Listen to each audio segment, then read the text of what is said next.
I'm Edwin Warfield. I'm the publisher of Citybiz, and I'm honored to interview today Ron Samuelson. Welcome, Ron. Thank you for having me. So, your grandfather in 1922, Milton, started your firm, and then your father took over in the 60s. Can you tell us a little bit about the history of your firm? So we were located at 902 Pennsylvania Avenue in 1922, which is now the corner of, it was Pennsylvania and Biddle, now it's Martin Luther King. We were primarily pawnbrokers. That's how we started in the pre-owned luxury game. We moved over to Baltimore and Paca Streets in 1972.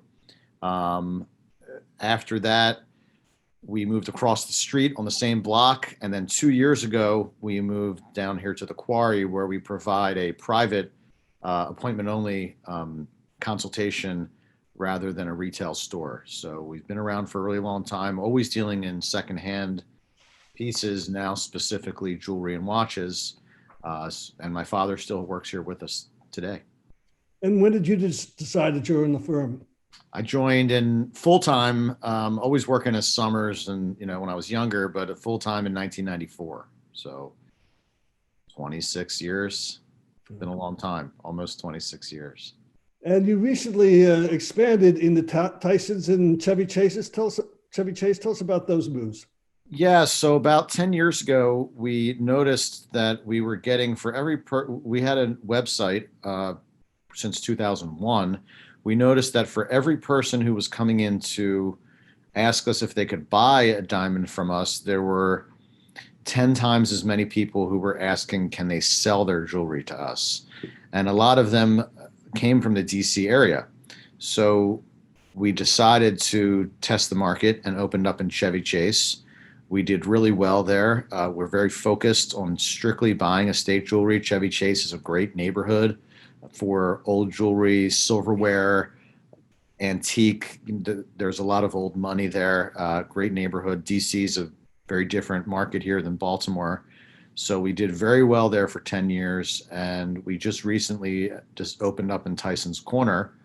We have a dedicated buyer who lives in Virginia, who's there every day. So that's how we've expanded in the jewelry buying business primarily. And are there any new locations planned? Not as of now. Right now, we're refining. Tyson's Corner is only about a year old. We're refining all of our locations here in the Baltimore, Washington area. But we are, of course, open to expanding into other markets. There's a lot of factors, mainly being a qualified buyer, getting our resources together. But we do have the formula to open in other markets. As of now, we're concentrating on our 3 locations that we're currently in. Tell us a little bit about the showroom experience that a consumer has when they visit you. So when you come to all 3 offices mirror each other in that they are appointment only. You will call our office, fill out our form on our website, email us, text us, however you contact us. Our appointment coordinator will qualify the appointment, of course, to see if it's something that we buy. And if it does, we make an appointment for you to come in.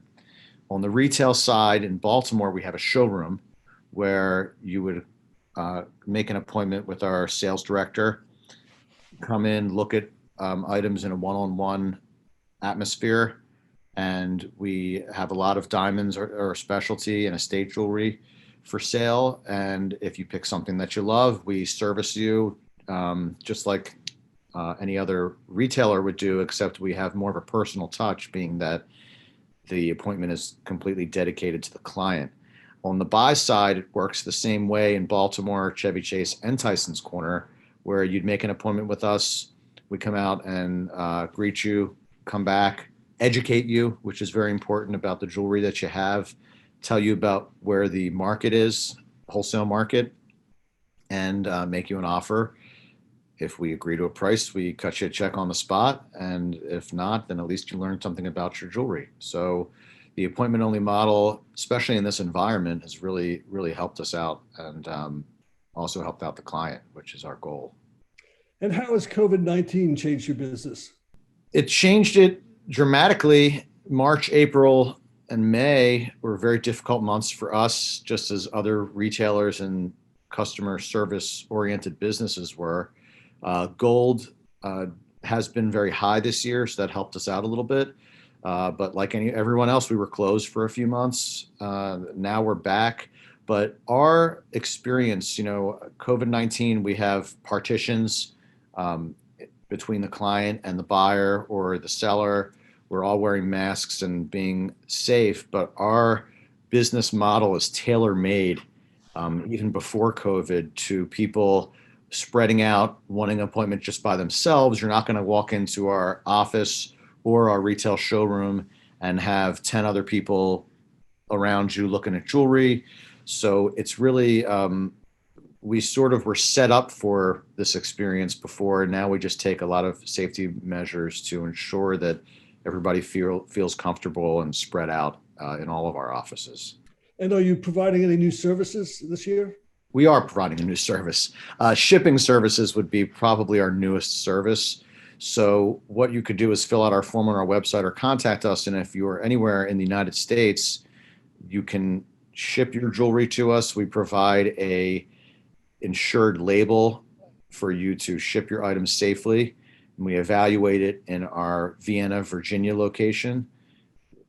And we send you an electronic check the same day if we agree to a price. And if not, we send your items back. So we have found that even our clients who are local, some of them don't want to leave the house. And we may have a solution for them, which would be shipping your jewelry, just like we ship jewelry to customers who buy items from us online all the time. And so what trends are you seeing now in the marketplace in terms of coins and gemstones and gold? Yeah, what are there any trends that you're seeing? We're still seeing engagement rings and diamonds doing fairly well. They've actually lowered the supply of rough diamonds over the past year. So diamonds still have a good demand, and we're always seeing trading in diamonds. We trade in diamonds on the wholesale level. We sell them to the public, but we buy and sell with other dealers all the time. So we really have our finger on the pulse of the market. The watch market is doing very well.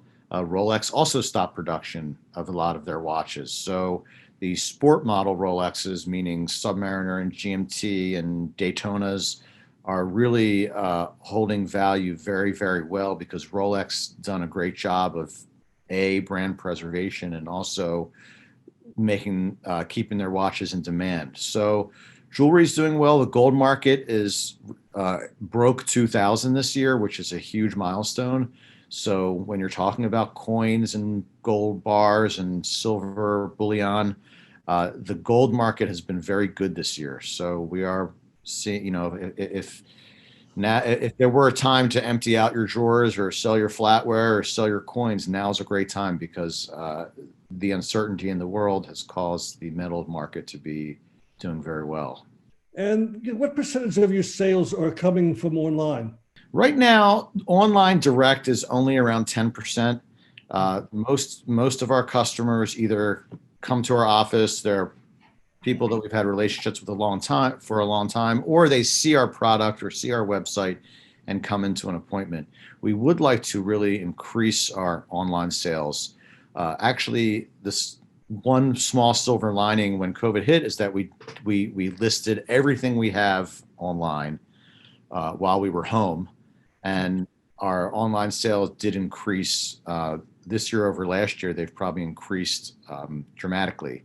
So online's the way to go. We plan on continuing to sell online in this environment. It's been helpful to us and forced us to really up our game, which we've always been, but now our direct selling and buying online. So usually we just use it only for marketing. And how much of it is coming from Etsy and First Dibs? I mean, are they driving? So Etsy, right now, Etsy and First Dibs are our two primary channels we use. First Dibs is a little bit different because if you know about antiques and antique jewelry, they're a very high-end site. What First Dibs has allowed us to do is to sell internationally because they take care of all of our from from beginning to end, they take care of the transaction. So if somebody, and I think we sold something in somebody in Malaysia, or where a year ago, if somebody filled out, wanted to buy something from another country, we would automatically turn it down. There's a lot of fraud. There's a lot of things that happen in international sales. First Dibs guarantees payment, makes it very easy. Etsy is also a great outlet for us. They've gotten a lot of reach. They've been growing the past few years. So we did use eBay, I would say last year and before that frequently, but we don't love the platform as much as we used to. Of course, the goal is to have all of our products on our website so people can buy them.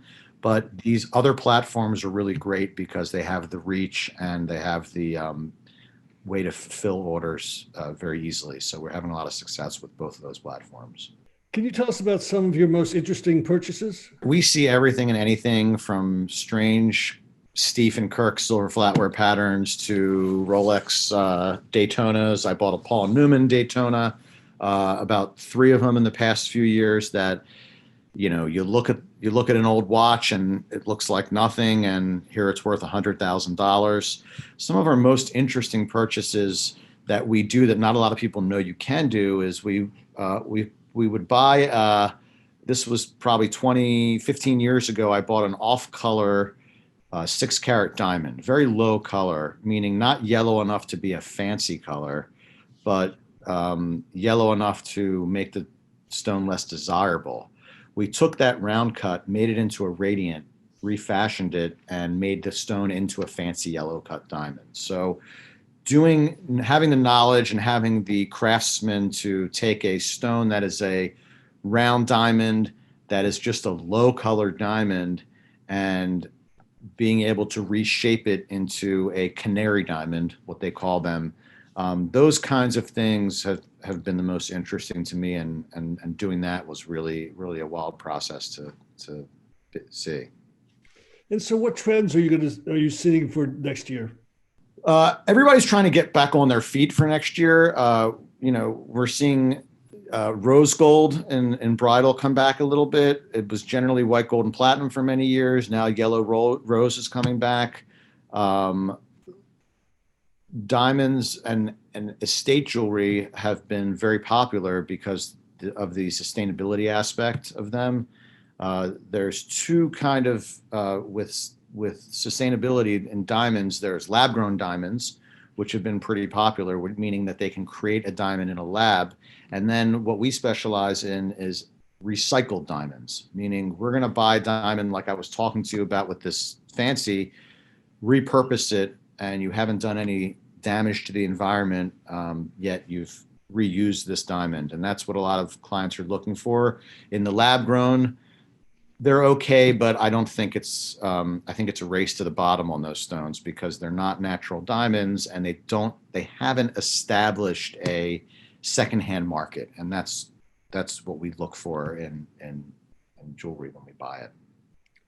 So what are your plans for the future? Do you have any new any more Samuelsons joining? This is the fourth generation. Well, my son's going to college next year. He's not quite ready yet. I have a daughter who's in 9th grade, so we have a lot of time for other Samuelsons. Right now, we're just looking to refine our locations. I would like to open another location somewhere, if in the South, but we are not in a big rush. Everybody's learned a lot with COVID in the marketplace, and one is that trim the fat off your business, keep everything lean and mean, and get everything aligned the way you want it.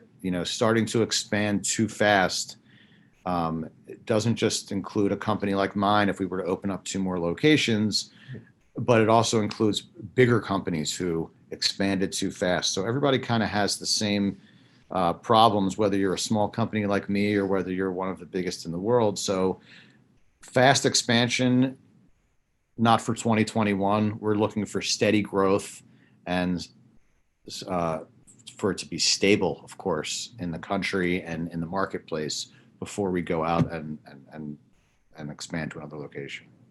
And any children heading off to Emory? No, my son did not apply to Emory. I did go there. Great school. I went for my 20th reunion uh, last year. We love it down in Georgia, but no plans on Emory as of yet. Is there anything else you'd like to share with us? No, if anyone who's watching this looking for a good jewelry dealer, whether you have things from an estate or from your parents or grandparents that you want to sell, we're very, very transparent and open and honest about our evaluations. And of course, if you're looking for a great deal on a diamond or watch or estate jewelry, we're the premier place to come in Baltimore. Thanks for your time, Ron. All right. Well, thanks very much. I really appreciate everybody reaching out, and have a great day.